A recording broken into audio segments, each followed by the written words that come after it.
The first U.S.-built lunar lander in more than 50 years has run into some technical difficulties.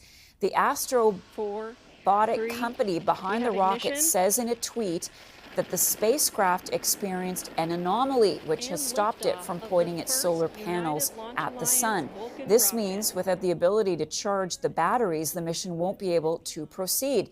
Let's turn now to CTV's Scott Hurst. He's standing by with the latest for us. So, Scott, launch was just a few hours ago. Yeah. This is such a big deal for the U.S., really for the world. What has happened? What's gone wrong? Yeah, Marcia, this happening just since the last time we spoke, and this anomaly popping up, and the company Astrobotic says it is doing its best, working in real time to fix it, and will provide updates as more data is obtained and analyzed. And everything went smoothly for the launch. Astrobotic says everything went smoothly when the rocket separated. It got data coming from the lander, but then this issue came up, and tweeting that statement, as you read, just a short time ago. But this is an important mission for this company, for commercial operations, and for NASA, as it tries to regain its footing with commercial operations, and the stakes are incredibly high.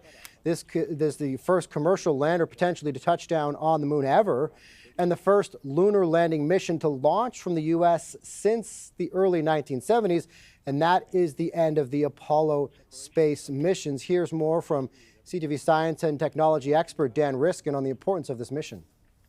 The U.S. is talking about sending humans to the moon, and so they would like to make sure they've got everything in place. So the mission here is pretty straightforward. It's just really to stick the landing. So potentially, Marcia, that's what could be in doubt if it can't continue to has the power that it needs. The landing wasn't going to take place for a couple weeks, but as you heard Dan Riskin say, ultimately the goal here is to send humans back to the surface of the moon. That is planned for later this decade. That is part of the Artemis mission, but first coming up later this year is the Artemis 2 mission, and there is Canadian involvement in that. Canadian astronaut Jeremy Hansen expected to be part of that mission, which will send a crew around the moon.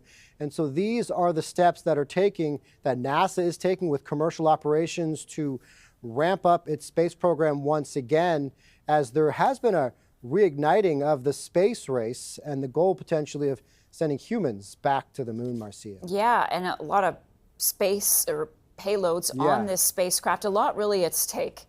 And interesting payloads on this spacecraft. Of course, there are the scientific experiments and the technology that goes along with this lander as NASA tries to gather more information of the moon's surface. But other interesting payloads as well include two commercial space burial companies that are carrying the human remains and DNA samples of some 70 people, including former U.S. Presidents John F. Kennedy, George Washington, and Dwight Eisenhower, along with the creator and several cast members from the original Star Trek TV series. So quite a mix of payloads going along for this mission.